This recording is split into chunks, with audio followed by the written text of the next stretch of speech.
Hello, my beautiful rainbow people. Welcome back to the Potsmuckers Bible. My name is Zion. I'm the author of the Potsmuckers Bible, which contains the prophetic book of Zion, where I get my name and authority. It comes from the Ketuvim, or Old Testament, of the Hebrew Bible. I use the King James Version of the Christian Bible to put together the prophecy of Israel from the scattered testimony of the various Old Testament prophets. It became the Book of Zion, a book written entirely in Bible verse. In order to publish it, I had to write the commentary and dissertation, which is the Potsmuckers Bible.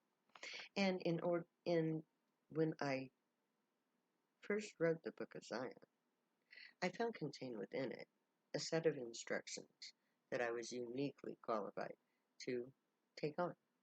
So I did.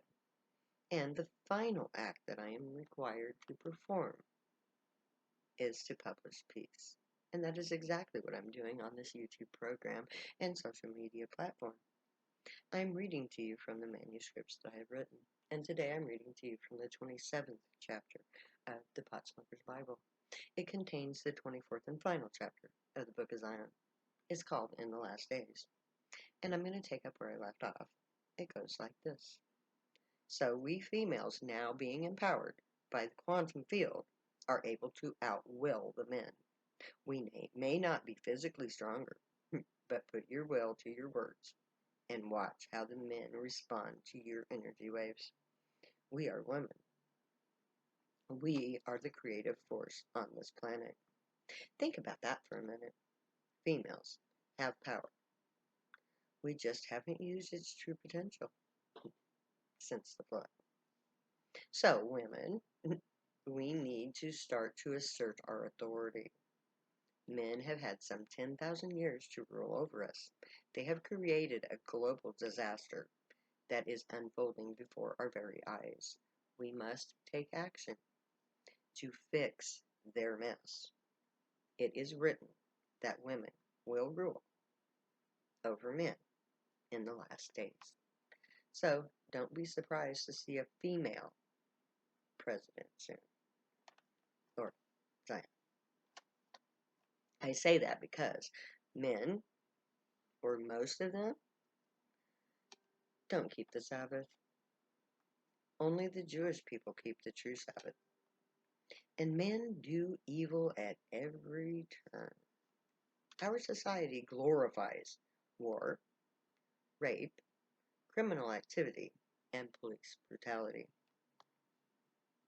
Men have broken both of God's statutes. They have changed the Sabbath. They no longer honor the true Sabbath. They have done all manner of evil. And they have set themselves up for the curse. Because for every blessing there is a curse. God will bless you as long as you fulfill your part of the bargain. If you don't keep your end of the deal, the blessing ends. And the lack of protection that brings is a curse. You can't protect yourself. You're too weak by the absence of God. When you are in a state of blessing, you literally have God's presence with you. This peace of God protects you from harm and eases your burdens, providing for your needs. You tend to let the blessings do all the work, and you get weak because God's doing everything for you. Then, when God rejects you and returns to the source, you are left weak and defenseless, cursed. You don't have the energy or the practice to provide for yourselves. So you suffer from the lack of God's presence that you're accustomed to and your own inability to rely on yourselves. So men must keep the Sabbath and do no evil. Women must find their true power and take charge in changing social order and fixing our messed up society. Men made the problems that we're facing by not keeping God's bargain. Now, we were all paying for it. So, guys and gals, it's time for us each to do our part. Which brings us to Isaiah 56:3. neither let the son of the stranger that hath joined himself to the Lord speak, saying, the Lord hath utterly separated me from his people. This verse is to remind us all that it's not just the blooded Jewish people who are being saved. Anyone who of their own free will seeks to become a Jew can. Blood isn't the only way to be Jewish. To embrace the Torah is to become a Jew. I realized that about the third time that I read the Bible. One day I realized I'm a Jew. I asked my mom if my father and brothers had been circumcised, and yes, they were, which I then realized made me Jewish. To this day, I claim to be a Jew, a Zionite Jew, which is to say I get high.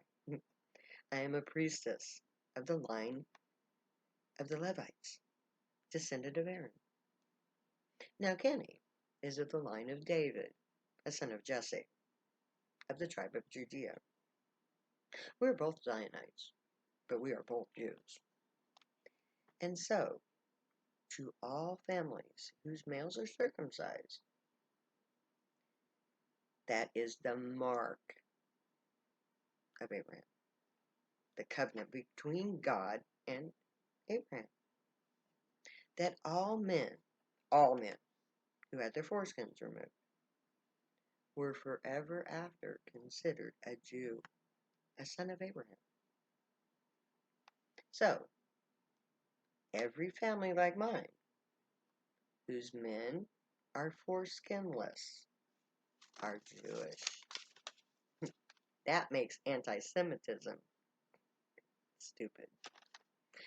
So, all of you white supremacists out there, you better check your foreskins. Because you probably are one of those things that you hate so much. A Jew. That also goes for Islam. Why do you hate your brothers so much? Your family. That lack of a foreskin makes all of you kin. Your family. So act like it. Because to God, to the grave, we are all Jews. When Abraham instituted the circumcision, God made a covenant with him and all of his offspring, along with any and all who chose to become a part of the family by becoming circumcised.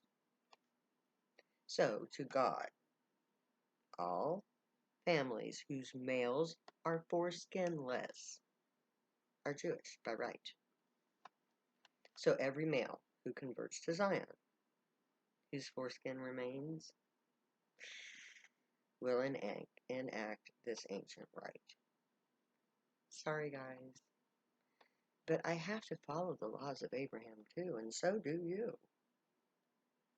All Zionite males will be circumcised, because as a Jew it is required.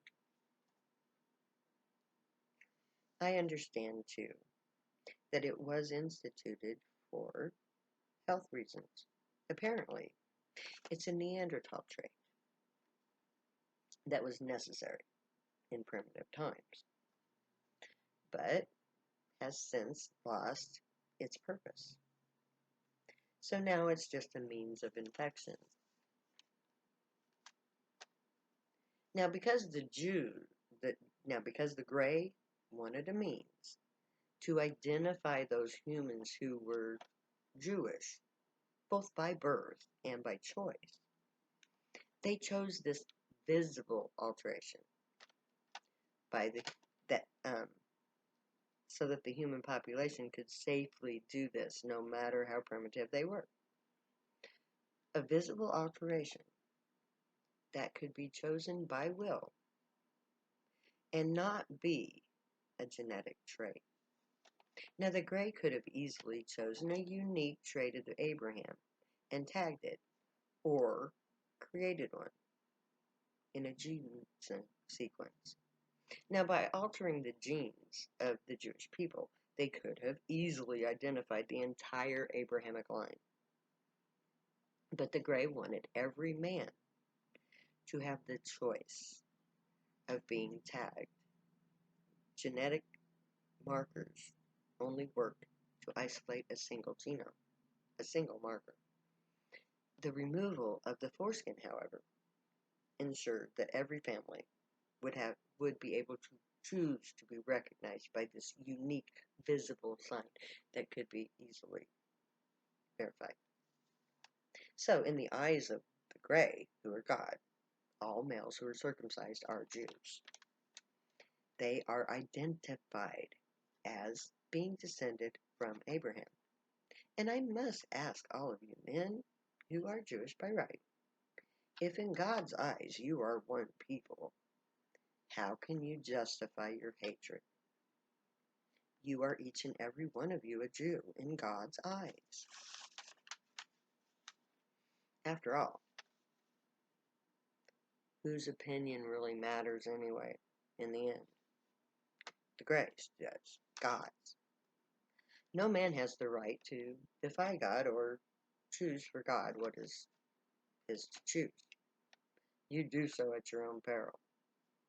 Man does not have the means to overcome God's will. We humans are weak and defenseless to God's overpowering will. God alone has the right to say what trait should mark his people, his family line. So, to be circumcised and to hate or reject another who is circumcised is to defy God's will. And yes, Allah is God. Yahweh is God. Jehovah is God. Jesus loved God. Now, Jesus was never God. He was never the threefold God. But all who know and love Jesus also love the great God. All who are circumcised are of the family of Abraham, including Christians. No exceptions. So, get over your hate already.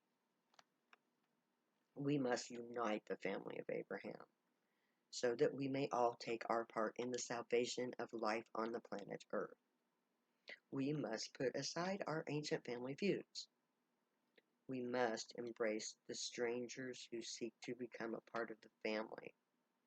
We must all honor our father Abraham, because we are all of us his children by blood or by choice. We're all Jewish.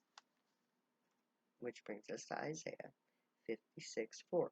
For thus saith the Lord unto the eunuchs that keep my Sabbath, and choose the things that please me, and that take hold of my covenant. Here, the Grey are saying just how far they are willing to go to honor their vow to Abraham. Even eunuchs, and I believe transgenders are considered eunuchs, and gay people, as a matter of fact, who are no longer, even eunuchs who no longer have balls, cannot procreate, whose testicles have been removed, but who are circumcised, are Jewish. Even a man who can't have kids can be a Jew, in full honor. The rite of circumcision is all-inclusive, so you as a Jew or being of Islam have no justification for your hate of your brothers, and all Christians, by descent from Jesus, are Jewish. Are Jewish. One family, one trait to identify you all. If you're circumcised, you're a Jew. I'm gonna leave off there for today. So, may the Grey watch over you, guide you, protect you, keep you from all harm, teach you right from wrong, and may you be worthy of them. May your thoughts, words, and deeds reflect truth, good, and light the unicorn way. Find your joy and pursue it, and make that your guild choice when we get to Camp Zion. Know that I love you. If you stay happy and high, stay happy and high. If you use drugs, you have every right and reason to. Believe me or not, I wrote 2 books about it. My name is Zion. I love you way too much to ever say goodbye. So I'm going to say later now.